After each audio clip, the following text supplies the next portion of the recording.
राधा माधव कुंद बिहारी गोपी जन वल्लभ गिरिवरधारी।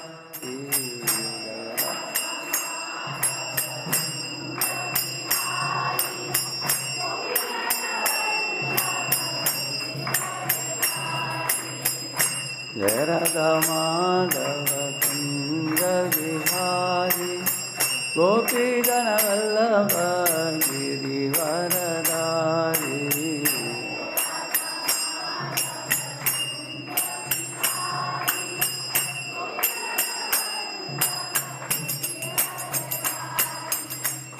यशोदानंदन व्रज जन रंजन यमुना तीरावनचारी।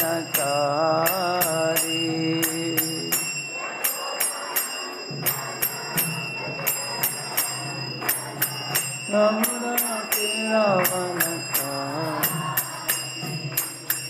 हरे कृष्णा कृष्णा कृष्णा हरे हरे हरे राम राम राम हरे हरे। हरे कृष्णा हरे राम हरे कृष्णा कृष्णा कृष्णा हरे हरे हरे राम राम राम हरे हरे।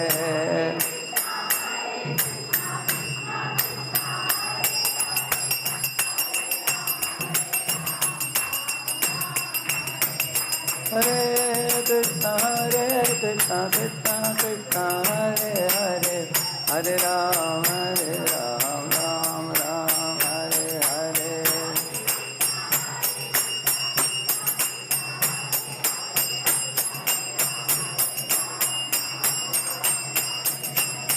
हरे कृष्णा कृष्णा कृष्णा हरे हरे हरे राम राम हरे हरे।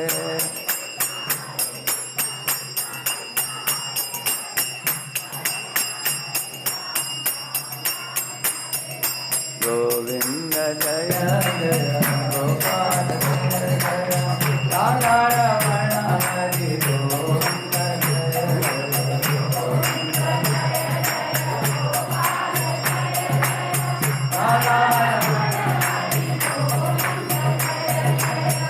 जगन्नाथ स्वामी जय जगन्नाथ जय वरदेवा जय सुभद्रा।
दर्शन की, अनंत कोटि वैष्णव वृंद की, श्रील प्रभुपाद की, जगन्नाथ रथ यात्रा महोत्सव की, श्री श्री जगन्नाथ बलदेव सुभद्रा महारानी की, अनंत कोटि वैष्णव वृंद की, श्रीमद्भागवतम की।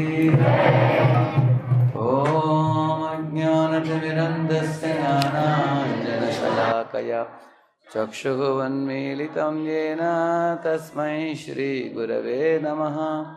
श्रीचैतन्यमनोभीष्टं स्थापितं येन भूतले स्वयं रूपः कदा मह्यं ददाति स्वपदान्तिकम्।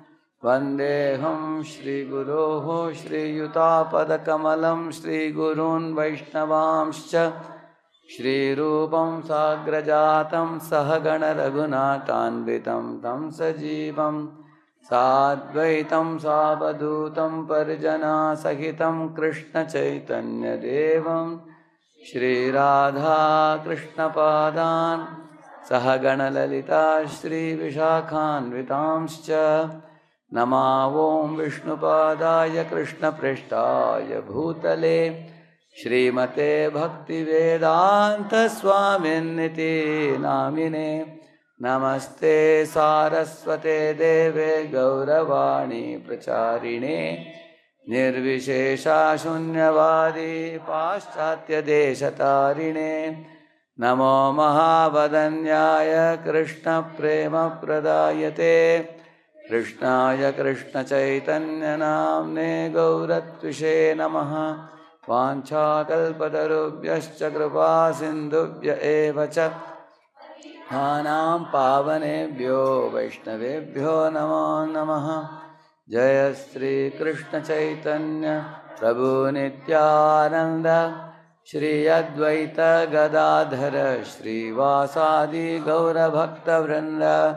हरे कृष्णा कृष्णा कृष्णा हरे हरे, हरे Ram Ram Ram Hare Hare. So how many of you have come to a program like this for the first time? आप में से कितने लोग इस तरह के कार्यक्रम में पहले बार आए हो? Thank you. और कितने लोग नीरेंद्र अवस्थी प्रभु के कार्यक्रम में वीकली प्रोग्राम होता है उसमें आते हो आप लोग? ठीक है, okay. Half of them are raising hand for this, the other half are not raising hand. So they are in which category? They are in new category are? Yes, who are not raising hand, I think they are new. Okay, सब लोग पीछे दोहराइए। ओम नमो भगवते वासुदेवाय नारायणं नमस्कृत्य नरं चैव नरोत्तमं देवीं सरस्वतीं व्यासं ततो जयमुदीरये। नष्टप्रायेषु अभद्रेषु नित्यं भागवत सेवया भगवतीरुत्तमश्लोके भक्तिर्भवति नैष्ठिकी।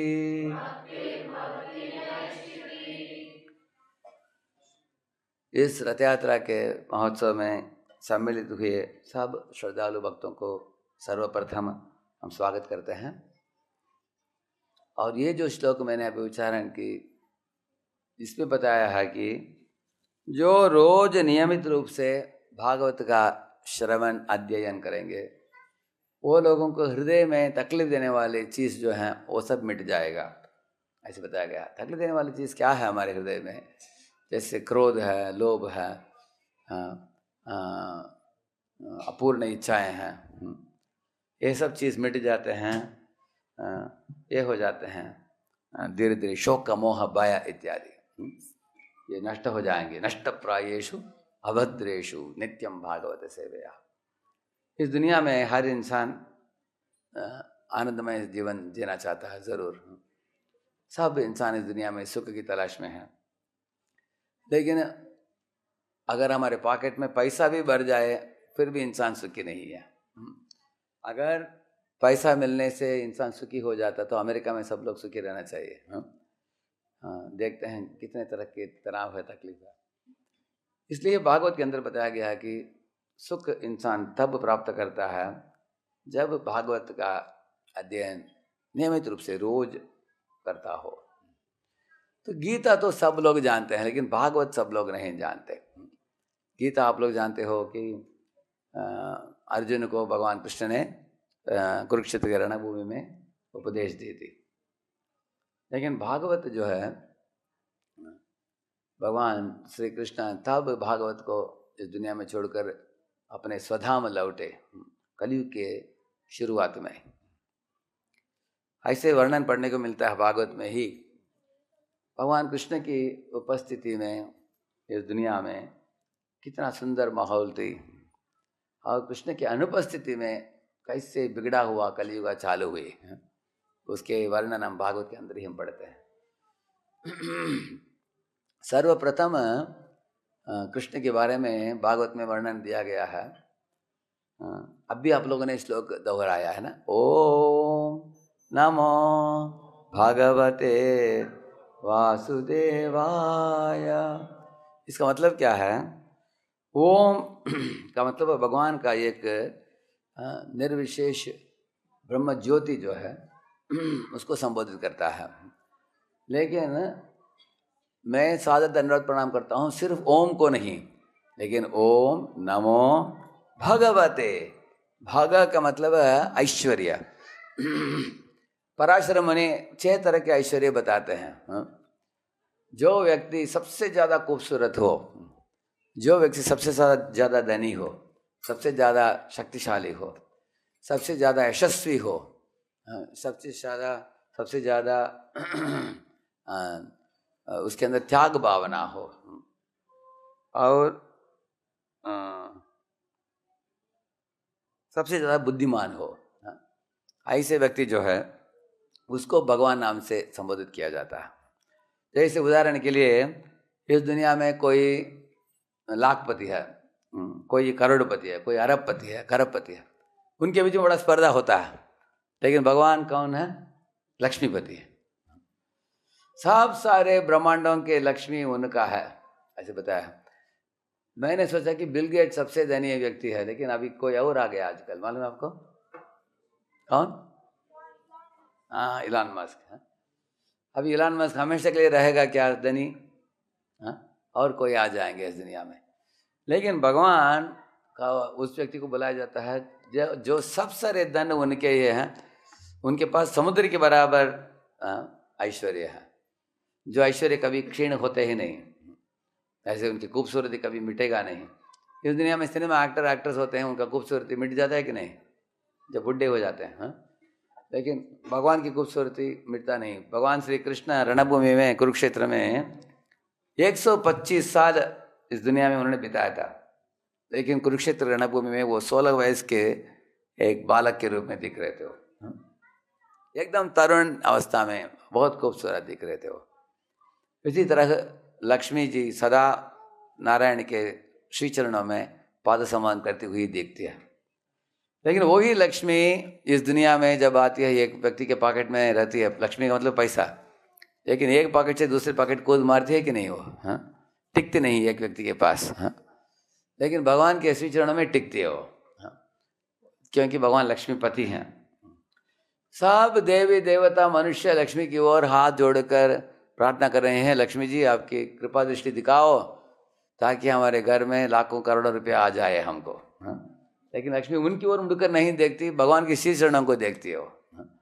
ये लोग पड़े हैं लक्ष्मी के पीछे, लक्ष्मी पड़ी है भगवान के पीछे, तो इसलिए उनको लक्ष्मीपति कहा गया। इसी तरह हर एक ऐश्वर्य को आप देख सकते हो, उनकी खूबसूरती हो, धन दौलत हो, शक्ति हो। भगवान के बारे में आप जितना पढ़ोगे उतना आपके मन सब तरह के मलिनता से ऊपर उठ जाएगा। क्योंकि देखिए, अगर इस दुनिया में कभी कभी बच्चों के बीच में स्पर्धा होता है। किसी बच्चे को सेकंड रैंक मिला, किसी बच्चे को 5वां रैंक मिला, किसी को फर्स्ट रैंक मिल गया, तो सब बच्चे उसको ऐसे देखते हैं, उसको फर्स्ट रैंक मिल गया, हमको नहीं मिला। लेकिन आप देखेंगे भगवान के साथ कोई स्पर्धा कर ही नहीं सकता, क्योंकि 64 दिनों में उन्होंने 64 कला सीख लिया। दिन में सीखते थे, रात को अभ्यास करते थे, तो 64 दिन में उनका गुरुकुल का शिक्षा हो गया संदीपानि मुनि के आश्रम में। इसलिए उनके समान कोई बुद्धिमान नहीं है। उन्होंने 5000 साल के पहले जो भगवद गीता बोल कर छोड़ कर गए भगवान, वो आज भी 5000 साल के बाद भी सारी दुनिया के बड़े बड़े नेता लोग पढ़ रहे हैं उसको, गीता को। तो इसलिए उनकी बुद्धि, उनकी खूबसूरती, उनकी शक्ति देखिए, कोई 100 पाउंड उठाता है, 120 पाउंड उठाता है, लेकिन भगवान उठाते हैं किसको? गोवर्धन को, गोवर्धनधारी, गिरिधारी। तो उनके साथ स्पर्धा कौन कर सकता है भगवान के साथ?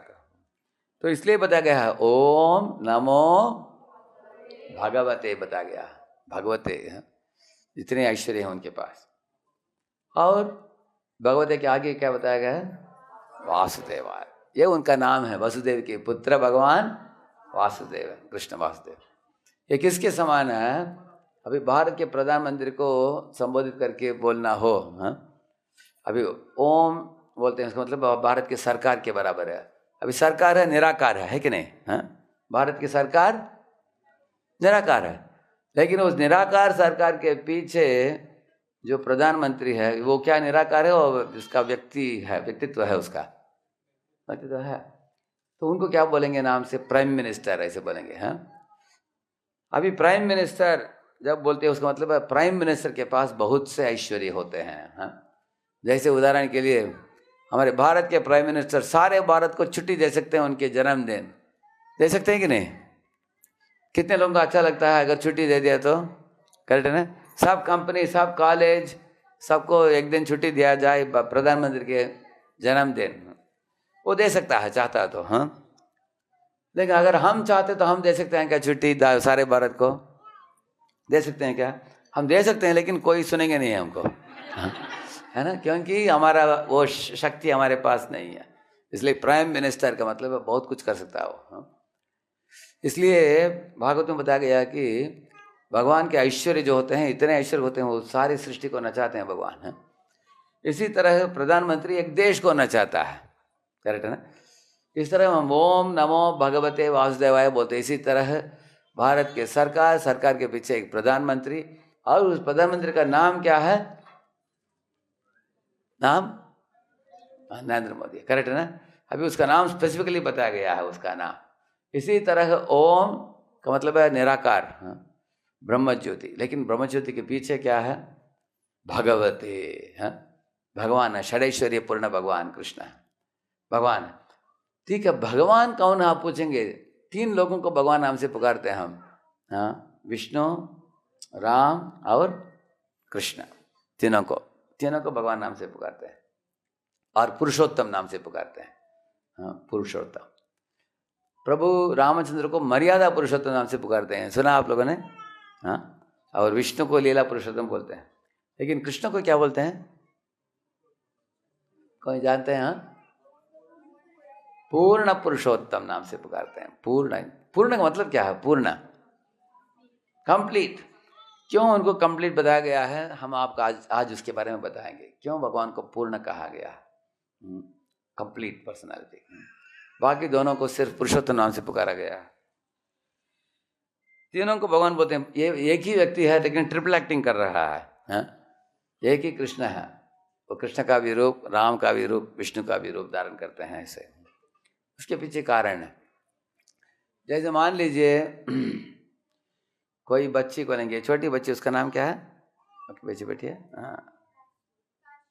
काशवी। तो काशवी को पूछेंगे, काशवी आपके पिताजी जो ऑफिस जाते हैं और आपके पिताजी घर में रहते हैं, आपको किस रूप आपको ज़्यादा पसंद है? घर वाला रूप, ऑफिस वाला रूप? पूछे। घर वाला, ताल बजाए उसका। तो भगवान जब घर में हैं उनका नाम कृष्ण है, भगवान जब पार्लियामेंट में जाते हैं तभी उनका नाम विष्णु है। जैसे हमारे प्रधानमंत्री उनके घर में भी रहते हैं, कभी पार्लियामेंट में दिल्ली में भी जाते हैं, लेकिन दोनों जगह उनका ट्रीटमेंट अलग मिलता है कि नहीं, करेक्ट है ना। पार्लियामेंट में जाते हैं, अभी आर्मी, नेवी, एयरफोर्स सब लोग उनको सलाम मारते हैं। देखा आपने 1947 15 अगस्त को हमको स्वतंत्रता मिली ना, आजकल भी मनाते हैं हम लोग भारत में, करेक्ट है ना, 15 अगस्त। उस दिन कितने लोगों ने देखा, पार्लियामेंट में अनेक लोग सैल्यूट मारते थे, टीवी में दिखाते हैं, देखा आपने, करेक्ट। हाँ, तो प्रधानमंत्री आता है, इसे सबको देखता है, सब लोग मार्च पास्ट करते हैं, सलाम मारते हैं, बैंड बजाते हैं, आवाज देते हैं। आप सब देखा है ना, कितना आदर मिलता है उनको, क्योंकि सारे भारत के वो प्रधानमंत्री है ऐसे। लेकिन घर जब जाता है उसको कोई आदर नहीं देते, वो अपने माँ के चरणों में झुकता है, वो देखा आपने। ऐसे मैंने एक फोटो देखा नरेंद्र मोदी जी का, जो माँ को झुक रहे हैं, माँ उसको आशीर्वाद दे रही है, देखा आपने, कितने लोगों ने देखा हो, आपने देखा है, ठीक है। तो घर में उनका संबंध अलग है, लेकिन पार्लियामेंट में अलग है उनका।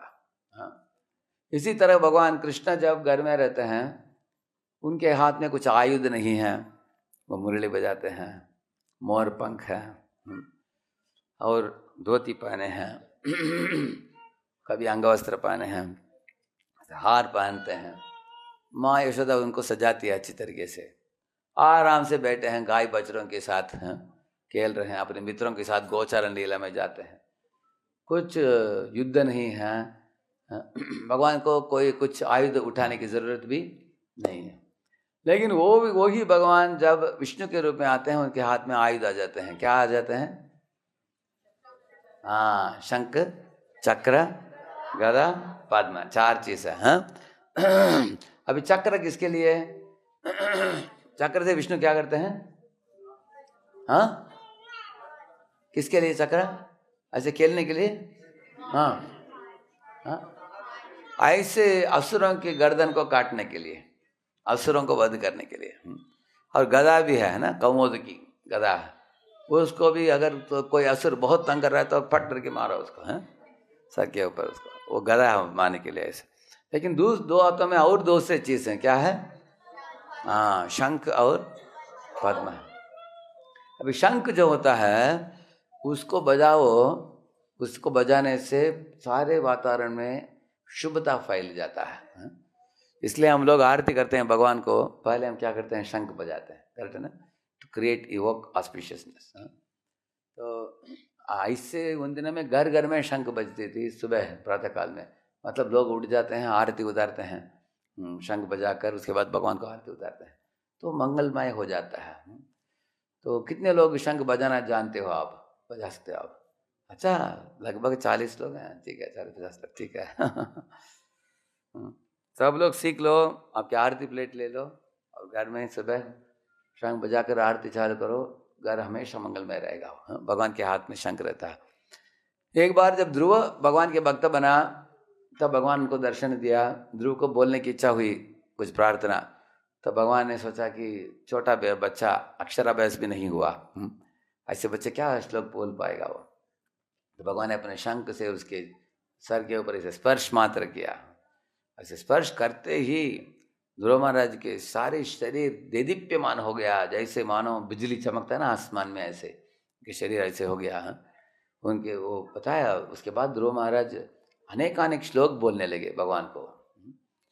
ऐसे बताते हैं, योऽन्त प्रविश्य मम वाचमिमां प्रसुप्तां संजीवयत्त किल शक्तिधर स्वधाम्ना अन्याश्च हस्तचरणश्रवणत्वगादीन् प्राणान् नमो भगवते पुरुषाय तुभ्यं भक्तिं मुहुः प्रवहतां त्वयि मे प्रसंगो भूयादनन्तमहतां अमलाशयाणां येनाञ्च सोल्बणमरूप्यसनं भवाब्धिं नेष्ये भवद्गुणकथामृतपानमत्तः। ये पहला 2 श्लोक है और अनेक श्लोक हैं ऐसे। लेकिन ध्रुव महाराज ने बताया कि आपके स्पर्श मात्र, शंख के स्पर्श मात्र से मेरे शरीर के सब दूषण मिट गया भगवान, और मेरे हाथ, मेरे पैर, मेरे सारे शरीर जैसे बिजली जब पास करते हो वायर में, जैसे एक लोहे को आग में डालने से तप जाता है ना, वो इस तरह मेरे शरीर तप गया है, दिव्य बन गया है। खास करके मेरे जिह्वा को आपने दिव्या बना दिया और मैं श्लोक बोल पा रहा हूँ आपकी गुणगान में, ऐसे बताता है ध्रुव। तो वो शंख की मंगलमय, कितना मंगलमय मैंने बताया आपको। और एक हाथ में उनके पास कमल है भगवान के पास, कमल भी है, कमल भक्तों के लिए है। Lotus also is a symbol of auspiciousness, lotus also. तो भगवान के हाथ में 2 चीज भक्तों के लिए है और 2 चीज असुरों के लिए है, करेक्ट है ना? 2 असुरों के लिए और 2 असुरों के लिए, ये सब लेकर निकलते हैं भगवान। क्योंकि भगवान बताते हैं, आप लोग जानते हो, परित्राणाय साधूनाम, आगे क्या है? विनाशाय च दुष्कृताम, आगे धर्म संस्थापनार्थाय संभवामि युगे युगे। तो परित्राणाय साधूनाम, उसके लिए कमल और शंख है। विनाशाय च दुष्कृताम, उसके लिए चक्र और गदा। इस तरह भगवान धर्म संस्थापन करते हैं। तो अभी मैं 2 बताया आपको, कृष्ण के बारे में बोला, कृष्ण के हाथ में कुछ आयुध नहीं, क्या रहता है? सर मुरली रहता है, क्योंकि घर में है। घर में आयुध की जरूरत है क्या? नहीं। जैसे अभी देखिए मिलिट्री ऑफिसर जो है, वो क्या करता है? पिस्तौल लेकर जाता है, नौकरी के लिए जाते समय यूनिफॉर्म पहनता है, कैप पहनता है, कलर स्ट्रिप्स होते हैं, स्टार्स होते हैं, देखा आपने? ये सब होता है। और हाथ में भी गन है, और गन होता तो यूज़ करते हैं ना उसकी। जैसे हम लोग एनसीसी में थे, हमको सिखाया कैसे गन चलाना, गन कैसे चलाना, तो लेकर जाता है गन। लेकिन वो ही मिलिट्री ऑफिसर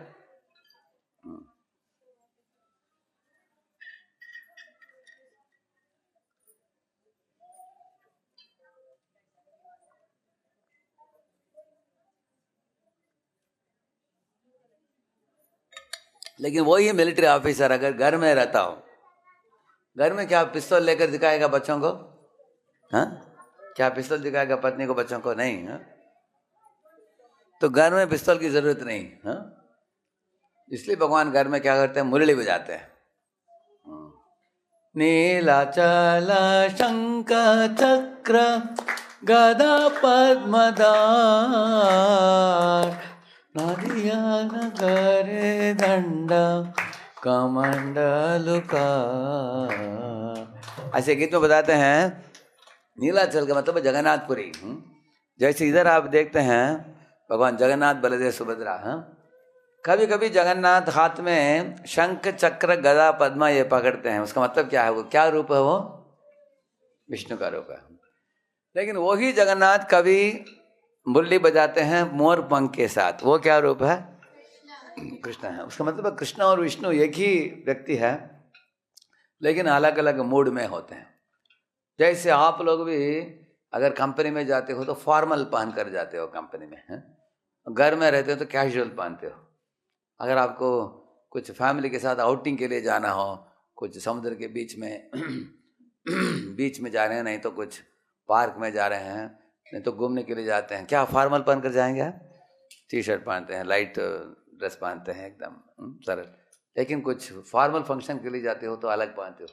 अभी देखेंगे माताएं अगर शादी में कुछ जाती है तो अनेक माताएं कांचीपुरम सिल्क कपड़ा साड़ी पहन कर जाती है, करेक्ट है ना? ऐसे हैं। तो लेकिन घर में हमेशा नहीं पहनेगी, वो कुछ उत्सव के लिए, स्पेशल ओकेजन के लिए पहनती है। इस तरह पुरुष भी। तो इसी तरह भगवान जब घर में रहते हैं एकदम सरल, उनको फूल से सजाते हैं, पीताम्बर पहनते हैं, अंग वस्त्र है, उनकी माँ यशोदा भी उनको सजाती है। लेकिन जब वो द्वारका में रहते हैं, वो राजा है, उधर राजा का वेश। उधर भगवान को मुकुट है, कुंडल है, हाथ में धनुष है, बाण है, तरकश है, बड़े बड़े रथ में आरूढ़ होकर भगवान युद्ध के लिए जाते हैं रणभूमि में। जैसे आप सुनते हो मथुरा में कालयवन, इसी तरह जरासंधा, ऐसे अनेक असुरों को भगवान वध करते हैं। कंस को वध किया उन्होंने ऐसे। तो भगवान राजवेश पहनते हैं। तो हमने छोटी बच्ची को पूछा, हमने उसका नाम क्या बोला? काशवी है। तो काशवी को हमने पूछा, आपको पिताजी घर में जो पहन कर रहते हैं पिताजी, वो अच्छा लगता है, ऑफिस वाला अच्छा लगता है? उसने क्या बोला? ऐसे ही वृंदावन के वासियों ने भी बोला कृष्ण को, जब आप वृंदावन में रहते हो, वृंदावन ऐसे स्थान है जिधर भ्रमर गूंजते हैं, कोयल कुहू करते हैं, मयूर नाचते हैं, यमुना बह रही है, पंछियाँ कलरव कर रही हैं, और गाय बछड़े और हिरण सब कृष्ण की मुरली बाज को सुनकर सब कृष्ण की ओर आ जाते हैं, कृष्ण के साथ रहते हैं और वो उस मुरली की मधुरिमा को सुनने के लिए इतने आतुर हो जाते हैं। बछड़ा जो है दूध पीते पीते कृष्ण की मुरली बाज जब सुनता है बछड़ा वृंदावन में, उसका दूध पीना बंद हो जाता है, क्योंकि कान से वो भगवान की मधुर मुरली की बाज पी रहा है वो। देखिए, अगर आप गाते हो, कोई गाते गाते कुछ गाना सुना, क्या गाना छोड़ दोगे आप? हा? कोई छोड़ देगा गाना? लेकिन ये दूध पीना भी छोड़ देते हैं, क्योंकि इतना मधुरिमा का अनुभव कर रहा है वो। कौन? बछड़ा। बछड़ा जानते हैं ना, छोटा बच्चा। इसी तरह गाय जो होती है, उसकी माँ जो दूध दे रही है बछड़े को, वो घास को उठा रही है मुंह से, ऐसे चबा रही है मुंह में, लेकिन कृष्ण की मुरली बाज को जब सुनती है तुरंत उसके कान कड़ा हो जाता है उसका। और भगवान की मुरली के बाज सुनते सुनते ये जो घास मुंह में डाली वो उसको चबा नहीं रही है, ऐसे ऐसे रखकर ऐसे सुनते सुनते भूल गई खाने के लिए। कौन? कौन? गाय। गाय भी घास नहीं खा रही है, बछड़ा भी दूध नहीं पी रहा है, जितना उनको भगवान की मुरली बाज में आकर्षण आ गया ऐसे। और हिरण जो है, दूर दूर से हिरण आवाज सुनकर कृष्ण की ओर दौड़ते हुए आ रहे हैं। दोनों पति पत्नी हिरण दोनों आ रहे हैं भगवान को मिलने के लिए। देखिए, हम लोगों का अनुभव है, कुछ हम पार्क में जाते हैं, हिरण को देखते हैं, हम घास भी उठा कर देते हैं, वो भाग जाते हैं। अनेक लोगों ने देखा कि हिरण आपकी ओर आता है, आपसे दूर भागता है। क्या देखा आपने? हाँ, दूर जाता है ना, डरता है, क्योंकि उनको लगता है कि ये लोग पकड़ लेंगे मुझे, मारेंगे कुछ। हाँ, लेकिन कृष्ण जब मुरली बजाते हैं तब हिरण क्या करते हैं? उनके निकट आते हैं। हाँ, मुरली को सुनने के लिए आते हैं। इसी तरह कृष्ण बलराम जब प्रवेश करते हैं वन में, आप पढ़ेंगे दशम स्कंद के 15वें अध्याय में, जब भगवान अंदर प्रवेश करते हैं, सर्वप्रथम देखते हैं कि कोयल कुहू करती है, हाँ ऐसे करती है। हाँ, तो कुहू करके उनको स्वागत करती है। और मोर कैसे स्वागत करता है? ऐसे नाच नाच कर। हाँ, ऐसे मोर अपने पंखों को हिलाते हुए नाचते, पीछे पीछे भी जा रहा है, आई आई आई ऐसे जा रहा है, ऐसे नाच नाच कर। इसी तरह हिरण कैसे ना स्वागत कर रहा है, उसके आंखों में एक तरह का कोमल, उसके इसको बोलते हैं लव लैडन ग्लैंस, ऐसे लिखा है अंग्रेजी में। लव लैडन ग्लैंस मतलब है प्रेम भरी आंखों से वो स्वागत कर रही है। कौन? हिरण भगवान को जन्म स्वागत। और पेड़ पौधों ने सोचा कि अरे हम लोग खड़े हैं एक ही स्थान में, ये गोप बाल देखो कितने भाग्यशाली हैं, भगवान के साथ गोचारण लीला में जंगल में जा रहे हैं, हम लोग जा नहीं पाएंगे। हम लोग साथ साथ पेड़ ने देखा कि ये भ्रमर जो गूंज रही है, वृंदावन के यमुना में अनेक कमल थे, जैसे नीले कमल थे, लाल कमल थे, पीले कमल थे। हैं, उन कमलों में भ्रमर बैठा था और भ्रमर गूंजते हुए करते हुए वो शहद भी चूस रहे थे, पी रहे थे, बहुत मदमत्त होकर, आनंदित होकर। लेकिन जब भ्रमर ने देखा कि कृष्ण बलराम यमुना के तट में भाग रहे हैं अपने गाय बछड़ों के साथ, कितने लोगों ने वो पिक्चर देखा है कृष्ण बलराम भागते हुए? देखा आपने? हाँ, कृष्ण बलराम भाग रहे हैं अपने मित्रों के साथ गाय बछड़ों को लेकर। तब भ्रमर क्या करती है, उसको मधु भी नहीं चाहिए, मधु को छोड़ देती है, कृष्ण के हार में आकर बैठ जाती है। हाँ, वो सोचती है कि मैं कृष्ण के साथ जाऊंगा, मैं भी कृष्ण के विहार देखने के लिए जंगल में। हाँ, ये भावना से भ्रमर कृष्ण के साथ जा रही है। उसको देखकर पेड़ रोती है। पेड़ क्यों रोती है, किसी को मालूम है? हाँ, मैं नहीं जा पाऊंगा। क्यों? कारण क्या है? हाँ, एक ही स्थान में हमारे मूल कड़ा हुआ है जमीन में, हम उसको बाहर उठाकर हम कृष्ण के साथ चल नहीं पाएंगे हम, इस तरह सोचकर पेड़ रोता है। और पेड़ बोलता है कि ठीक है, हम जा तो नहीं पाएंगे लेकिन भगवान को बलिदान देंगे कुछ। इस तरह सोचकर अपने डाली से पेड़ फूलों को दे रहा है, फल को दे रहा है। कृष्णा बलराम को बोल रहे हैं, बलराम भैया देखो, पेड़ आपको कुछ फूल देना चाहता है, उस फूल को उठा लो और आपके मुकुट में पहन लो। हाँ, और पेड़ फल दे रहा है, उसको ले लो, आप खाओ, इससे पेड़ तृप्त हो जाएंगे। पेड़ सोचते हैं कि कम से कम हम बलिदान देते हैं, इसको आप अर्पित जो कर रहे हैं उसको स्वागत, उसको स्वीकार कीजिए आप। ऐसे इस तरह वृंदावन का माहौल बहुत सुंदर है। सब जीवराशियाँ वृंदावन में भगवान को सेवा देने में आनंदित होते हैं। इतना तक कि यमुना भी सोच रही है, यमुना बहुत तेजी से बहती है। कारण क्या है? क्योंकि यमुना किसकी बहन कोई जानता है? किसका बहन है वो? यमराज की। किसने बोला? यमराज। सही बोला। हाँ, वही कार्य सही बोला उन्होंने। यमराज की बहन है। यमराज बहुत स्ट्रांग डेंजरस आदमी ना, इस तरह वो भी बहुत तेजी से बहती है। लेकिन कृष्ण को देखने के बाद उनकी तेज गति मंद गति हो जाता है। क्यों? इसी तरह कोई भक्त है, भक्ति में आने के पहले बहुत क्रोधित होने वाले भक्त है, लेकिन भगवान की भक्ति में आगे बढ़ने के बाद एकदम एकदम मंद मुस्कान करते हैं और बहुत अच्छे भावना के साथ बर्ताव करते हैं। क्योंकि उनमें इस तरह का सरलता कैसे आ गया? क्योंकि भक्ति, कृष्ण के लिए भक्ति जो किया जाता है हृदय को पिघलता हो। इस तरह यमुना सोच रही थी कि सब लोग सेवा में जुड़े हैं, पेड़ से सेवा में जुड़ा है, सब लोग कुछ ना कुछ दे रहे हैं भगवान को, मुझे भी कुछ देना चाहिए। वो ये एक कमल को उठाकर भगवान के श्री चरण में फेंक दिया यमुना ने। तो यमुना भी सेवा कर रही है और यमुना स्वागत कर रही है कृष्ण को।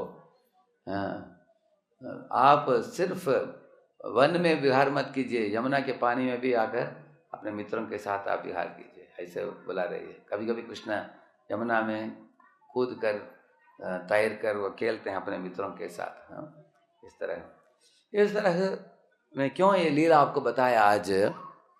वृंदावन बहुत एक मनोरम धाम है, जिधर सब भक्त कृष्ण को केंद्र में तो बनाकर, कृष्ण ही उनके लिए प्राणधन है, कृष्ण ही उनके लिए सब सर्वस्व सब कुछ है।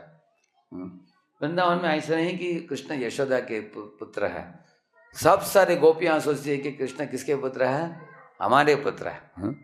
Everybody thinks in Vrindavan Krishna is our child. इस तरह का उनका भावना होता है ना। वो गोप बालकों को भी, नंद बाबा के जो मित्र होते हैं उनका भी, और यशोदा के सखियां होती है उनका भी ऐसा लगता है। गोप मित्र भगवान से इतने निकट हैं, प्रातः काल से शाम तक भगवान के साथ जाते हैं, वन में विविध तरह के लीलाएं करते हैं।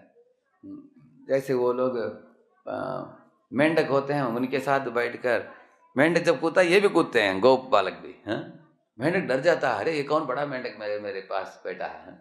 लेकिन बड़ा मेंढक नहीं, वो गोप बालक है, वो भी मेंढक जैसे कूदता हो। तो मेंढक डर के मारे यमुना में अंदर कूद जाती है, ये भी अंदर कूद जाते हैं।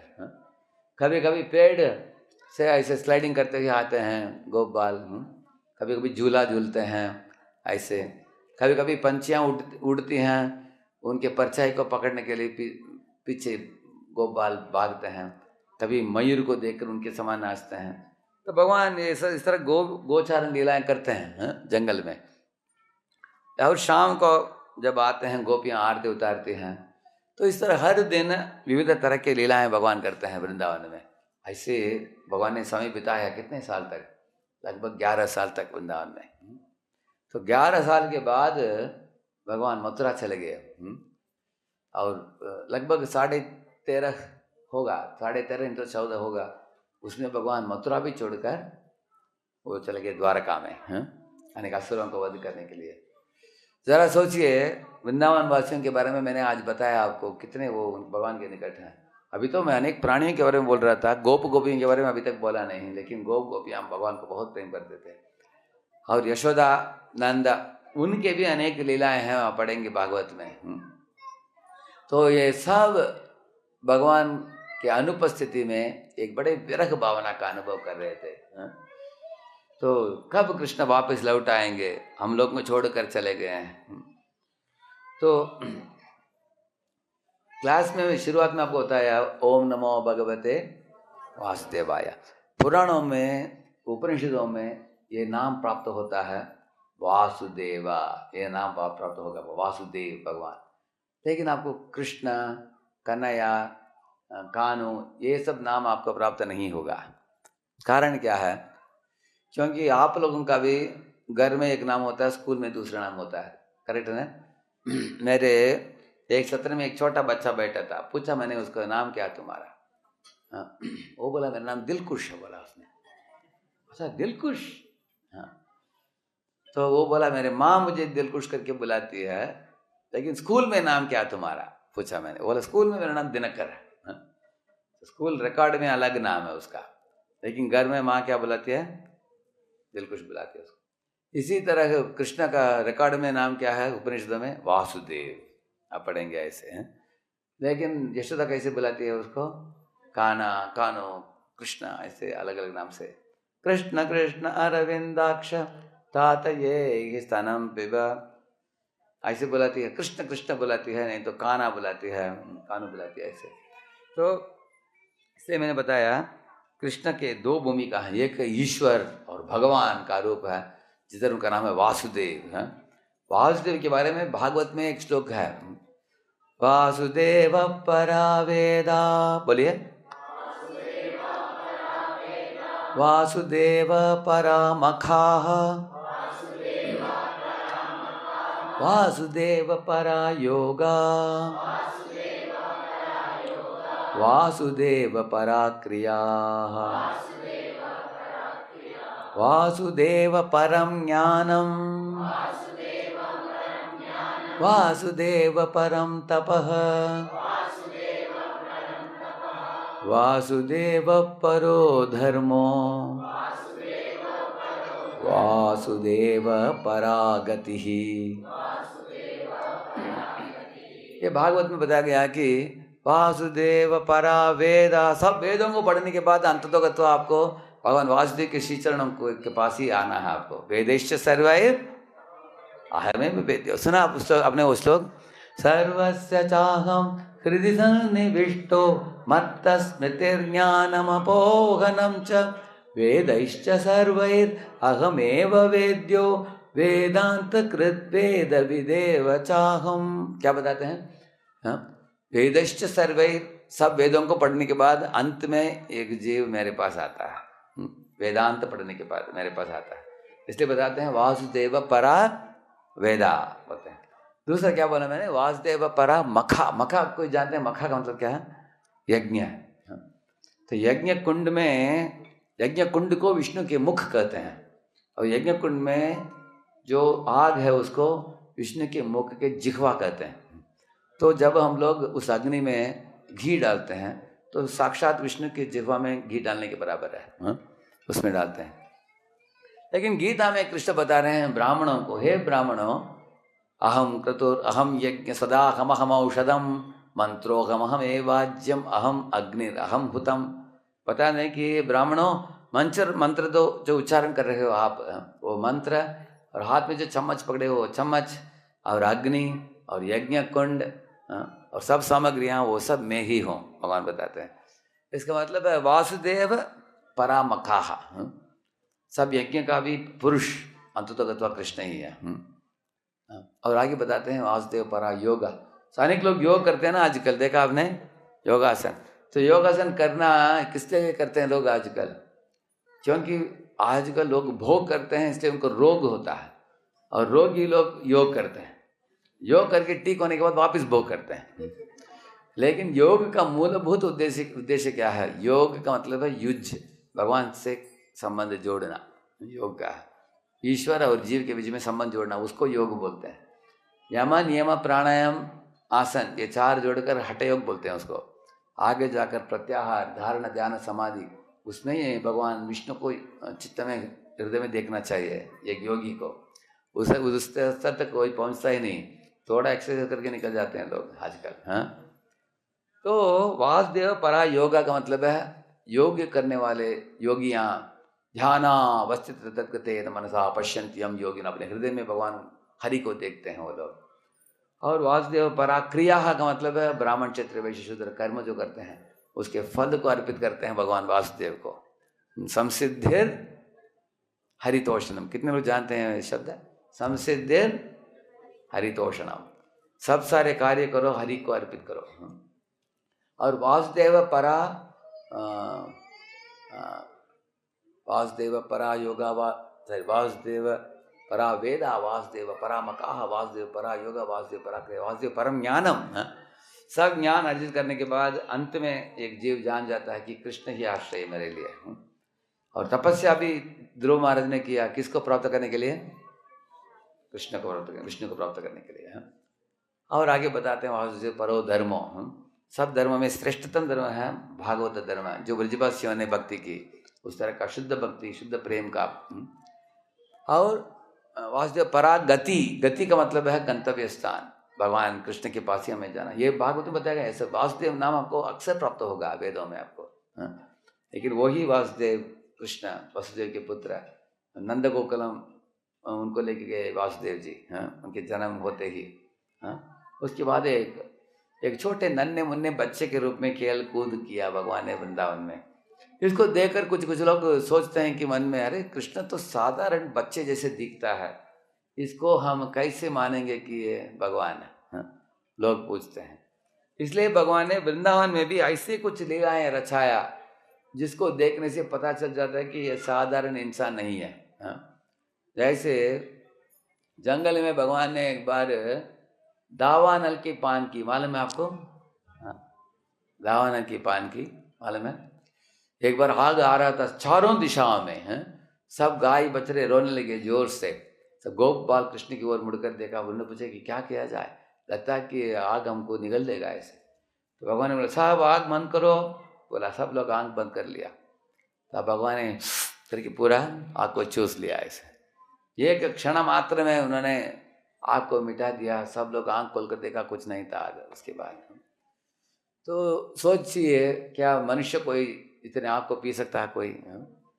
एक बार मैं एक ट्रेन में जाते जाते बर्थ में मैं सो रहा था। प्रातः काल में हम उठकर जपा करने के लिए बैठे 4:30 बजे।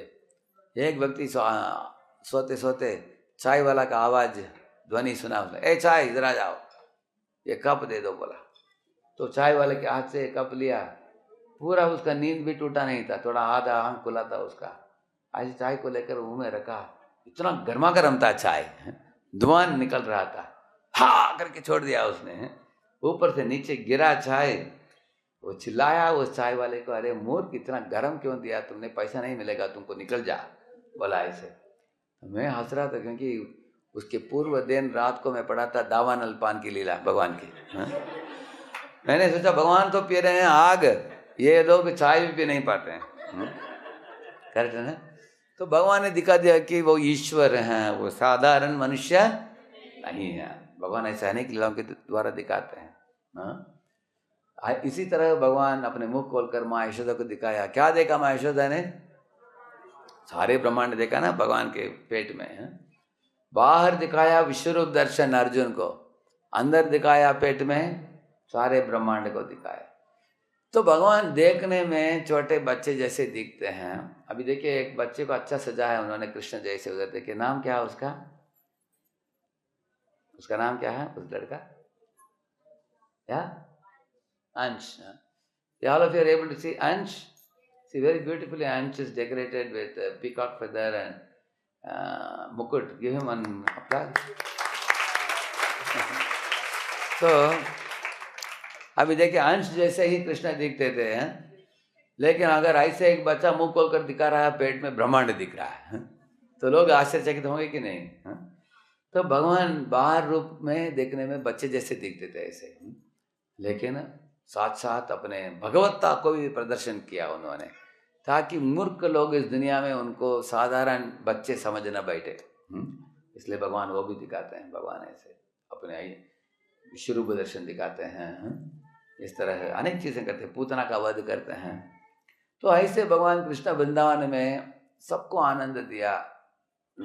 लेकिन आनंद देते देते एक समय जब भगवान अपने कर्तव्य को निभाने के लिए द्वारका चले गए राजा बनकर, ऐसे, तो उस समय सब ब्रजवासियाँ तड़पने लगे, सोचने की कब कृष्ण वापस लौट आएंगे, राह देख रहे थे। तो एक समय की बात है, कुरुक्षेत्र में एक एक्लिप्स के दिन भगवान कृष्ण द्वारका से अपने यदुओं के साथ उधर आए थे। उसी समय ब्रजवासी लोग नंद यशोदा और राधा रानी गोपियाँ गोप सब लोग गए थे, वो भी कुरुक्षेत्र में। दोनों को एक दूसरे को देखने को चांस मिला। ब्रजवासी लोग भी आए थे, हाँ, भगवान द्वारका से भी आए थे। अभी भगवान कैसे वेशभूष में थे मैं आपको बताया। द्वारका के राजा कृष्ण द्वारकाधीश कैसे दिख रहे थे आपको याद है, मैंने बताया। हाँ, मुकुट पहने थे, कुंडल पहने थे, हाथ में धनुष बाण था, बड़े रथ में खड़े थे, बड़े राजा होकर, कवच पहने थे शरीर में ऐसे। तब राधा रानी गोपियाँ सब लोगों ने देखा कृष्ण को, बड़ा आश्चर्य हुआ कि ये क्या, देखो किस तरह का वेशभूषा है ये। तब ब्रजवासियाँ आगे जाकर कृष्ण को बोला कि आपको पहली बार हम देख रहे हैं, बहुत सालों के बाद, 11 वयस में देखा आपको, अभी 125 उम्र साल हो गया, लेकिन देखने में तो 15-16 वयस के बच्चे युवक जैसे दिख रहे थे भगवान। लेकिन राधा रानी ने बोला उनको, ये वेशभूष हमको अच्छा नहीं लग रहा है देखने में। वृंदावन बहुत मधुर स्थान है। वृंदावन में भ्रमर गूंज रहे हैं, कोयल कू कर रहे हैं, मयूर नाच रहे हैं, सब लोग आप सबके प्रेम के पात्र हो। उधर लेश मात्र भी आप भगवत्ता को जमाते नहीं, आप अपने ईश्वरत्व को आप दिखाते नहीं। आप एकदम सरल एक गोप बाल के समान दिखते हो उधर। और इधर देखिए, उधर एक गोपाल जैसे एक लड़का सजाया, देखिए इसको, उसको बुलाइए इधर, उसका नाम क्या है उसका, श्रीषा। अभी श्रीषा को देखिए, शिवाजी भूषण है। अभी श्रीषा एक टर्बन पहनकर, एक मोर पंख ऐसे ही कृष्ण पहनते थे वृंदावन में, उसे पीताम्बर ऐसे पीले रंग का, काल बुलाएंगे हरि बोल। तो उन्होंने बोला कि कृष्ण आप इतने सरल सुंदर दिखने वाले कृष्ण थे पहले, अभी क्या मुकुट पहनकर, कुंडल पहनकर, धनुष बाण लेकर युद्ध करने के लिए, और घोड़े भी हाँ आवाज कर रहे हैं, और जो रथ में बैठे हैं कड़ा कड़ा कड़ा वो भी आवाज कर रहा है। वृंदावन में इस तरह की आवाज कभी सुनाई देते नहीं। उधर कोयल की आवाज सुनाई देता है, पंछियों की कलरव सुनाई देता है, और मधुर तरीके से खूब गूंजता है मधुमक्खी।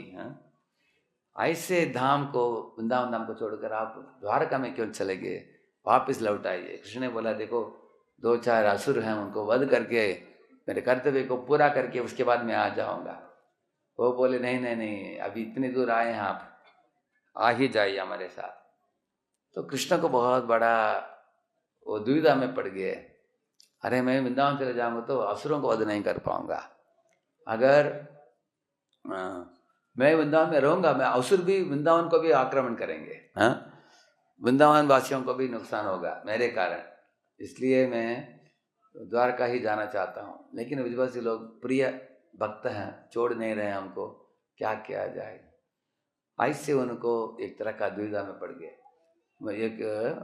एक हमारे एक भक्त बोला कांग्रेस में, उसका भी छोटा बच्चा जन्म हुआ, उसका एक छोटा बेटा, उसका सिर्फ वो 2-3 महीने का एकदम मासूम बच्चा। वो बोला कि मेरे बच्चे इतना खूबसूरत है, मुझे लगता है घर में रहो उसको देखते हुए, बीवी के साथ रहो, बच्चे के साथ रहो, घर में रहो, लेकिन हमको ऑफिस जाना पड़ता है। तो ऑफिस जाने के बाद भी उधर से पूछता है, पत्नी को पूछता है, बच्चा क्या कर रहा है, सो गया क्या, उठ गया क्या, खाया क्या, खेल रहा है क्या, हंस रहा है क्या, ऐसे पूछता है वो। क्योंकि उसका शरीर है ऑफिस में, लेकिन उसका मन किधर है, घर में। ये कृष्ण का यही स्थिति है। उनका शरीर है द्वारका में, लेकिन उनका हृदय किधर है, वृंदावन। तो इसके कारण अभी जब ब्रजवासी लोग उनको खींच रहे थे आ जाइए, तो उनको एक रथ के ऊपर बिठाकर, तो रस्सी को हाथ में उठा लिया, अभी खींच रहे हैं। अभी कृष्ण को पता चल गया कि छोड़ नहीं रहे हैं, लोग खींच रहे हैं। जैसे कभी कभी मेरे पिताजी भी, जब हम लोग बच्चे थे, मेरे पिताजी एक कॉलेज में काम करते थे, उनको पहला पीरियड उनको 10 बजे पहुंचना है। हम लोग छोटे बच्चे होते थे, जैसे कुछ दिन हम लोग घर में कुछ उत्सव मनाते थे, तो पिताजी उत्सव मनाकर निकलने वाले थे, लेकिन हम लोग उनके हाथ पकड़कर खींचते थे, नहीं आज नहीं जाने का, हम लोग खाने वाले, आप भी हमारे साथ खाओ। वो बोलते थे नहीं डब्बा ले लिया मैंने हम नहीं बोलेंगे, डब्बा को बंद खोल दो, इधर ही खाना हमारे साथ। तो पिताजी को प्रॉब्लम हो जाता था, अरे इनके साथ बैठकर खाते रहूँगा तो ऑफिस के लिए लेट हो जाएगा, है ना। इसी तरह ब्रजवासी लोग खींच रहे हैं कृष्ण को, वो मना भी नहीं कर पा रहे हैं कृष्ण, और द्वारका में भी उनके करते हुए बोला रहा, इसलिए उनके चेहरा आंखें फूल जाते हैं, उसको एक्सटैटिक कृष्णा बोलते हैं उनको। When Krishna becomes ecstatic he becomes Jagannath. इधर देखिए जगन्नाथ। कोई बोला जगन्नाथ, तो कौन है बच्चा बोला? कोई तो चाइल्ड से Jagannath, one of the child was saying Jagannath. तो वो जगन्नाथ बन जाते हैं और बलराम का भी आंखें फूल जाता है और सुभद्रा उनकी बहन। तो जगन्नाथ जो काले रंग के हैं वो जगन्नाथ हैं और सफ़ेद रंग के हैं वो बलराम जी हैं, उनके बड़े भाई हैं। और बीच वाले कौन है? सुभद्रा उनकी बहन है। तो सुभद्रा की एक्सपेंशन है दुर्गा देवी, मालूम है आपको? सुभद्रा से expansion is Durga, because Durga is also sister तत्व, सिस्टर ऑफ कृष्णा। तो बीच में बैठे है वो। तो ये तीनों, अगर 3 रथ आपने देखा होगा, जब 3 रथ चलता है, पहले बलराम जाते हैं पहले, उसके पीछे सुभद्रा, उसके पीछे जगन्नाथ। जगन्नाथ को खींचना बहुत मुश्किल है क्योंकि जैसे मैंने बताया उनको दफ्तर खाने में उधर भी जॉब है, उधर द्वारका में भी उनका काम है, इधर भी आने की मन कर रहा है इसे। तो इस तरह की लीला हम पढ़ते हैं, शास्त्र में पढ़ते हैं कि जगन्नाथ का यही रूप का वर्णन है। इस तरह जगन्नाथ की खुशी के लिए वो लोग, आप देखेंगे जगन्नाथपुरी में कभी उनको मोर पंख पहनाते हैं और मुरली देते हैं, और कभी कभी शंख चक्र गदा पद्म देते हैं उनको, क्योंकि व्यक्ति एक ही हैं लेकिन अलग अलग मूड में हैं। विष्णु के रूप में जैसे मैंने बताया पार्लियामेंट रूप है वो, हैं, और कृष्ण का रूप घर का रूप है। तो जब अति प्रिय है भक्तों के लिए। तो अनेक लोगों को ये सब कथाएं मालूम नहीं है भारत में। अनेक लोग जानते भी नहीं कि जगन्नाथ कौन है। जगन्नाथपुरी में जो आते हैं कुछ लोग उसने जगन्नाथ काली सोच रहे हैं, क्योंकि काला है इसलिए काली होगी है, ऐसे वो सोचते हैं, उनको मालूम नहीं। तो मैंने पूछा अगर वो काली तो बाकी 2 लोग कौन है बोलो? वो बोल रहे मालूम नहीं, बोल रहे हैं लोगों को मालूम नहीं। कथा सही ढंग से अनेक लोगों को मालूम नहीं है। और लोगों को ये भी मालूम नहीं कि सुभद्रा कौन है, बीच में बैठी हो कौन है, लोगों को मालूम नहीं। इतना तक कि आजकल हिंदू लोगों को, एक हिंदू लीडर को पूछा गया कि सीता और रावण का क्या संबंध है, वो बोल रहा है कि सीता तो लंका में रही, वो पत्नी होगी, ऐसे बोल रहा है वो। अरे मूर्ख, सीता का पति राम है ये भी मालूम नहीं है। ऐसे हिंदू, कुछ हिंदू लोगों को इतना तक भी मालूम नहीं। इसलिए हम लोग नियमित रूप से कथा श्रवण करना बहुत आवश्यक है। मैं एक MBA कॉलेज में गया था पुणे में, प्रवचन दे रहा था, मैंने बीच में प्रहलाद का कथा बोला मैंने। कितने लोग आप प्रहलाद को जानते हो? इधर आप लोग जानते हो इतने, उधर मैंने पूछा कोई हाथ खड़ा नहीं कर रहा है। प्रहलाद मालूम नहीं आपको? प्रहलाद मालूम नहीं? बार बार मैंने पूछा, कोई किसी को सुना नहीं है। क्योंकि हम जब छोटे बच्चे थे हम लोगों ने प्रहलाद की मूवी देखा है, ध्रुव की मूवी देखा है, संपूर्ण रामायणम देखा है, महाभारत देखा है, लेकिन आजकल के बच्चों को हॉलीवुड बॉलीवुड मूवी दिखता है बस, बाकी मूवी देखने को मिलता नहीं, मालूम नहीं किसी को। तो उसके बाद पूछा मैंने, नरसिंहदेव मालूम नहीं आप लोगों को? तो ये एक लड़की हाथ ऊपर किया। मैंने सोचा कम से कम ये एक लड़की जानती है, तो मैंने सोचा उसको बता दो, आप ही बता दो सबको, प्रहलाद और नरसिंहदेव की कथा बता दो, मैंने बोला। और वो पूछ रहे क्या नरसिंह राव है क्या, पूछ रही हो? मैंने बोला अरे नरसिंह राव तो प्रधानमंत्री थे भारत के पहले, वो नहीं है, नरसिंह देव बोला मैंने। वो भी बैठ के बोला मुझे मालूम नहीं, बोल रही हो। ये हमारे भारत की बुरा हाल है। क्योंकि आप देखेंगे मुसलमान लोग जो होते हैं वो मदरसा में भेजते हैं बच्चों को, देखा आपने? प्रभुपाद जी बोलते हैं कि वो लोग इतने छोटे बच्चों को मदरसा में भेजकर कम से कम 5 साल ट्रेनिंग देते हैं। वो कुरान और क्या क्या पूजा करना चाहिए, नमाज 5 बार करना चाहिए दिन में, सब सिखाते हैं वो। इसी तरह क्रिश्चियन लोग भी कॉन्वेंट में हर दिन प्रेयर होता है, ये सब सिखाते हैं। लेकिन अनेक बार हिंदू परिवारों में ये प्रशिक्षण की कुछ प्रक्रिया है ही नहीं है। बच्चे टेलीविज़न देखते हैं, सिनेमा मैगजीन पढ़ते हैं, बड़े होने के बाद भी आजकल अनेक हिंदू लोग अपने हिंदू धर्म के बारे में मालूम नहीं। हम लोग हिंदू नहीं, हम लोग सनातन धर्मी हैं, सनातनी हैं। सनातन धर्म बोलते हैं उसको, शाश्वत धर्म है। लेकिन जो खास किताबें हैं जैसे भगवद गीता, भागवत, इसलिए प्रभुपाद जी ने इनका तात्पर्य लिखा। श्रील प्रभुपाद जो इस्कॉन के अंतर्राष्ट्रीय कृष्ण भावनामृत संघ के संस्थापक आचार्य, 100 से ज़्यादा किताब लिखा उन्होंने। प्रभुपाद ने बोला यह किताब ही संस्था का आधार है, क्योंकि जब तक आपका दिव्य ज्ञान जगता नहीं, आप सही समझावट के साथ आप भक्तिमय सेवा नहीं कर पाओगे। जैसे आज हम लोग जगन्नाथ रथ यात्रा खींचने वाले हैं, अभी कुछ क्षणों में चालू करेंगे हाँ। लेकिन ये जगन्नाथ रथ यात्रा खींचने के पहले इसके पीछे मर्म क्या है वो हमने कथा में आपको बताया आज।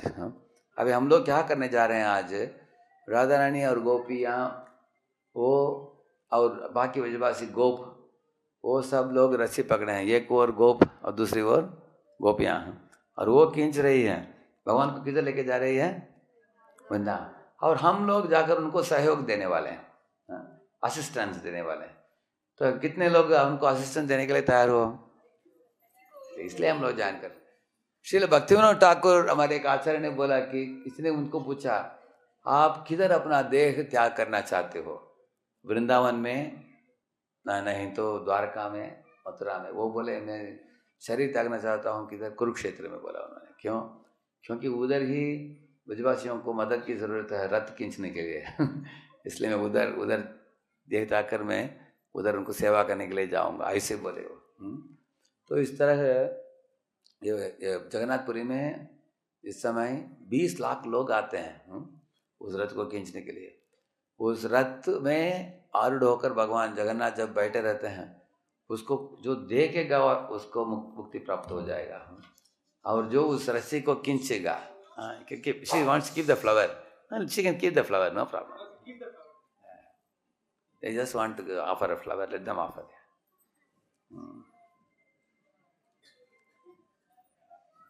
So जगन्नाथपुरी में ये उत्सव जो होता था पहले, जब ब्रिटिश लोग आए थे भारत में, एक ब्रिटिश वाइसरॉय ने पूछा कि हु इज दिस जगरनॉट, ऐसे पूछा उसने, हैं जगरनॉट ऐसे बोल रहा हुआ है, उसको मालूम जगन्नाथ है।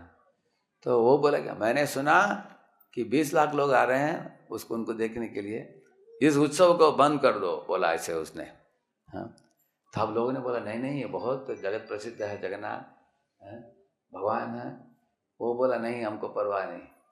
जब उसने आदेश दिया, उसका नौकरी छूट गया, उसको निकाल दिया गया उसके प्रदेश से, और वो ब्रिटेन चला गया। वो उसके बाद जगन्नाथ जी भारत छोड़कर ब्रिटिश देश में चले गए, उधर जाकर उधर ब्रिटेन के गलियों में जगन्नाथ की बड़ा रथ यात्रा निकाला गया।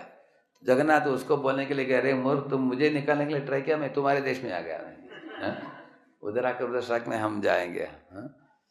तो इस रथ यात्रा को कौन रोक सकता है, सालों साल चलता है। लेकिन श्रील प्रभुपाद जी अपने बचपन में छोटे रथ यात्रा कंडक्ट किया उन्होंने। उसके बाद बड़े होने के बाद भी आचार्य बनने के बाद वो सैन फ्रांसिस्को में पहला रथ यात्रा चालू की उन्होंने, एकदम जोरदार बढ़िया रथ यात्रा की उन्होंने। उसके बाद लॉस एंजलिस में, उसके बाद न्यूयॉर्क में, उसके बाद अलग अलग प्रदेशों में, जैसे लंदन में, तो ऑस्ट्रेलिया में, कनाडा में, ऐसे। तो आज के ज़माने में बाहर सारे दुनिया में 1000 से ज़्यादा केंद्र हैं इस्कॉन के, और ये सब केंद्रों में रथ यात्रा चलता है इसी मौसम, इसी समय 10 दिन के लिए चलता है। तो इधर नरेंद्र अवस्थी प्रभु और उनके धर्मपत्नी ये लोग प्रचार करते आए हैं रेगुलर तरीके से। इनके वीकली प्रोग्राम होता है इधर। वेरी नरेंद्र अवस्थी प्रभु, हाँ या you can tell about your program little bit. No, take the mic in the mic. Hare Krishna. So we have a weekly Bhagavad Gita class happening हर हफ्ते शनिवार। किधर? इधर ही होता है? नहीं, एक पास में भक्ति योगा सेंटर है नालागंडा में ही। अगर किसी को इन्फॉर्मेशन चाहिए तो आप मुझे बता दीजिएगा। वहाँ पर हम भगवद गीता क्लास करते हैं। इसके अलावा आपकी हर सोसाइटीज में, आसपास की सोसाइटीज में हम basics of Bhagavad Gita class शुरू करने वाले हैं अभी अगले एक हफ्ते में। बाहर स्टॉल लगा हुआ है, आप में से कोई भी अगर चाहता है कि उसके लिए एनरोल करना तो प्लीज QR कोड स्कैन करके आप एनरोल कर सकते हैं। आसपास की कई सोसाइटीज में हम शुरू करने वाले हैं। So he is working with Microsoft, लेकिन नौकरी के साथ साथ दोनों पति पत्नी बहुत उत्साही हैं इस दिव्य ज्ञान को लोगों को पहुंचाने में। अनेक परिवारों को जोड़ा है इन्होंने, साथ साथ अनेक इस तरह उनके परिवार के छोटे बच्चों को भी बाल संस्कार मिल रहा है। जिस ट्रेनिंग में लड़के हैं, लड़कियां हैं, बच्चे हैं और उनके माता पिता हैं। आजकल के ज़माने में अनेक लोगों का संस्कार बिगड़ रहा है, क्योंकि टेलीविज़न के द्वारा, स्मार्टफोन के द्वारा बहुत घटन हो रहा है आजकल। लेकिन इस तरह के माहौल खराब होने के बावजूद भी ये लोग एक आदर्श उदाहरण निभाना और दूसरों को इसी अच्छी चीज़ को प्रदान करना, इसमें ये लोग बहुत उत्साही हैं। तो इस तरह का उत्सव आप पहली बार मना रहे हैं, दूसरी बार प्रभु? दूसरी बार इसी कॉलोनी में? अच्छा, इसी कॉलोनी में दूसरी बार मना रहे हैं। और आप लोग इनके, मेरा विनती है आप भक्तों से, तो अभी मैं अनेक विषय बोला, शायद आप लोग याद रखोगे, नहीं तो भूल जाओगे, लेकिन 5 चीज़ आप याद रखना। ABCD है। ए फॉर एसोसिएशन। अभी हम लोग बैठकर भगवान की चर्चा कर रहे हैं, यही एसोसिएशन बोलते हैं इसको। आपको हफ्ते में एक दिन कम से कम आकर भक्तों के संग में बैठकर कथा सुनना चाहिए। सुनते सुनते सुनते जानकारी बढ़ जाएगा। A for association. B for Bhagavad Gita, Bhagavatam. हाँ, तो भागवतम रोज कम से कम 1 पृष्ठ पढ़ना चाहिए आपको 5 मिनट में कम से कम। कितने लोगों को लगता है 5 मिनट बड़ी बात नहीं? करेक्ट है ना? कम से कम 1 पेज पढ़ना रोज। हाँ, और सी फॉर चैंटिंग। तो चैंटिंग नाम लेने से चित्त के मल मिट जाता है, मन शांति और सुख और आनंद का अनुभव करता है। हरे कृष्ण कृष्ण कृष्ण हरे हरे, हरे राम राम राम हरे हरे, हरे कृष्ण कृष्ण कृष्ण हरे हरे, हरे राम राम राम हरे हरे, हरे कृष्ण कृष्ण कृष्ण हरे हरे, हरे राम राम राम हरे हरे। इस तरह नाम जपना रोज 108 मणि एक माला में है। तो एक माला आप करोगे तो 10 मिनट लगेगा आपको। तो हफ्ते में ये कार्यक्रम अटेंड कीजिए और भगवद गीता 1 पृष्ठ पढ़ लीजिए रोज, और माला 10 मिनट में 108 मणि कर लीजिए। ये 3 चीज़ है। और चौथा है D for devotional diet. D for devotional diet मतलब क्या है? जो भी खाते हो मुंह में मत डालो भगवान को दिए बिना। भगवान को देखकर ही। एक माता जी थी, उनके पास एक लड्डू गोपाल था, वो लाई थी एक कार्यक्रम में। और वो माता जी कार्यक्रम के बाद एक प्रश्न पूछा उन्होंने मुझे। वो बोली कि प्रभु जी हमने गोपाल को अंदर रख दिया अभी लॉकर में, हम पूजा नहीं करते हैं, बोला उन्होंने। मैंने पूछा क्यों? फिर क्या प्रभु जी हम लोग कांदा लहसुन खाते हैं, गोपाल को चढ़ा नहीं सकते हैं, इसलिए उनको अंदर रख दिया, बोला उन्होंने। मैंने बोला अंदर रखने के लिए उनको बाहर लाओ और कांदा लहसुन बंद करके उनको भोग चढ़ाओ। ऐसे मैंने बोला, इसलिए तो आए आपके घर में। अगर कोई बच्चा है उसको खिलाए बिना अंदर रख दोगे उसको? अंदर रखना चाहिए, उनको पूजा करो। अगर जो भी, कुछ लोगों को लगता है कि भगवान घर में रहेंगे तो उनको सिर्फ खजूर, नहीं तो कुछ काजा, कुछ किशमिश, इतना ही देना है। ऐसा नहीं, जो भी हम खाते हैं उसको अर्पित करना चाहिए उनको। इसका मतलब है वो कुछ लोग पूछते हैं प्रभु जी हम तो मांस खाते हैं, उनको कैसे दे सकते हैं? उनको देना नहीं चाहिए, इसलिए खाना भी नहीं चाहिए। करेक्ट है? इस तरह सीखना चाहिए हमको। वो चौथा है डिवोशनल डाइट। भगवान को अर्पित करके खाना चाहिए। और 5वां क्या है? एंगेजमेंट इन सेवा। एंगेजमेंट इन सेवा। जैसे अभी जगन्नाथ को कुछ लोगों ने सजाया है, रथ को भी सजाया होगा। कुछ लोग भोग बनाए आज भगवान के लिए, माताएं ने बनाया, माताओं को दिया गया सेवा। करेक्ट, अनेक माताओं भोग बनाया है भगवान के लिए। तो इस तरह हम लोग अपनी यथाशक्ति भगवान की सेवा में जुड़ना चाहिए। कितने लोग याद रखेंगे ABCD? ए फॉर या कितने, कम से कम क्या बोला मैंने? At least once a week. और B for Bhagavad Gita, later on Bhagavatam. उसका कितना पेज? कम से कम 1 पेज एटलीस्ट। सी फॉर क्या? तो कितना कम से कम? 1 माला। 1 माला means how many times? 108 times. And D for, वो डिवोशन डाइट का मतलब है जो भी अंदर जाता है वो भगवान को देने के बाद ही जाना चाहिए, कुछ भी नहीं डालना चाहिए मुंह में। वो डिवोशन डाइट है, ठीक है ना? ये प्रैक्टिस कर लीजिए ऐसे। कुछ भी खाकर नहीं खाना चाहिए। कि एक दो लड़के थे फ्रेंड्स, दोनों गए। एक लड़का बोला मैं केक खरीद कर खाने वाला हूँ दुकान में। दूसरा वाला बोला वो केक में एग होने की संभावना है। हाँ? होता है कि नहीं कभी दुकान में है? तो वो बोल रहा है कि नहीं एग के बिना भी बनता है कभी कभी। वो बोला मालूम नहीं, डाउट है। फिर भी वो उसको कहते खा लिया उसने। है तो उसके बाद इसने जाकर शिकायत किया टीचर को। तो टीचर ने बोला देखो हम प्रसाद क्यों खाते हैं, हमको जिह्वा को कंट्रोल करना चाहिए। जितना भी लालसा होता है खाने के लिए कुछ भी खरीद कर नहीं खाना चाहिए। खाने के पहले पूछना चाहिए is it sanctioned and then it is sanctified then regulated. 3 चीज़ है। जो सैंक्शन किया है वही खाना चाहिए। अभी शाकाहारी भोजन सैंक्शन किया भगवान ने, वो खा सकते हैं, लेकिन उसको क्या करना चाहिए, शाकाहारी भोजन को दिव्य कैसे बनाओगे उसके लिए भोग चढ़ाना चाहिए, देन सैंक्टिफाइड। उसके बाद रेगुलेटेड का मतलब है कितना आपको, रेगुलेटर का मतलब है सीमित मात्रा में खाना, ज़्यादा नहीं खाना। करेक्ट। तो इस तरह है डी एंड ई फॉर सेवा एंगेजमेंट, भगवान के लिए कुछ सेवा देना। तो आप लोग ये निष्कर्ष बताया मैंने आज के सत्र का, उसको पकड़ लीजिए। और इस तरह की छोटे छोटे चीज़ हम आपको बता रहे हैं, इसको आप गंभीरता से लिया तो आपका जीवन मंगलमय हो जाएगा। मानव जीवन बहुत दुर्लभ है, मानव जीवन में ये सब समझ में आएगा आपको, मैं भी जो भी बोल रहा हूँ।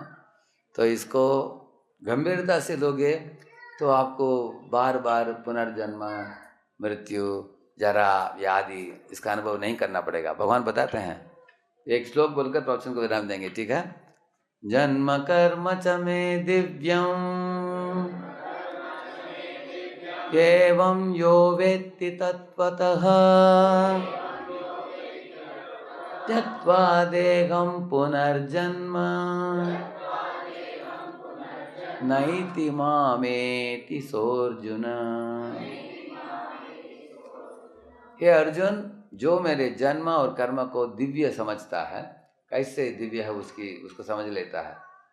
जब शरीर त्यागता है उसको पुनर्जन्म नहीं होता है, इसके बदले वो मेरे धाम में आ जाता है, ऐसे भगवान बताते हैं। तो हम सब लोग भगवान के धाम जाने के लिए योग्य हैं जब हम इन सरल चीज़ों को पकड़ लेते हैं जो अभी हमने बताया। तो हमारे प्रभुपाद जी के संस्था की किताबें बहुत सरल हैं। Is there a book table available for them Prabhu? Book table भी है, आप लोग किताब भी ले सकते हैं। जपमाला किसी को चाहे तो जपमाला भी है, जपमाला भी है। मतलब ABCD सब कुछ है आपके पास। ये है।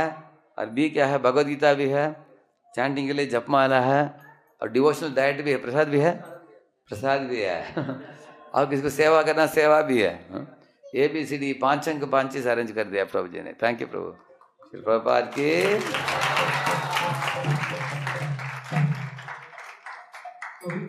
Let us thank His Grace Radhesham Prabhupada. Now we thank his time. Hari Bol.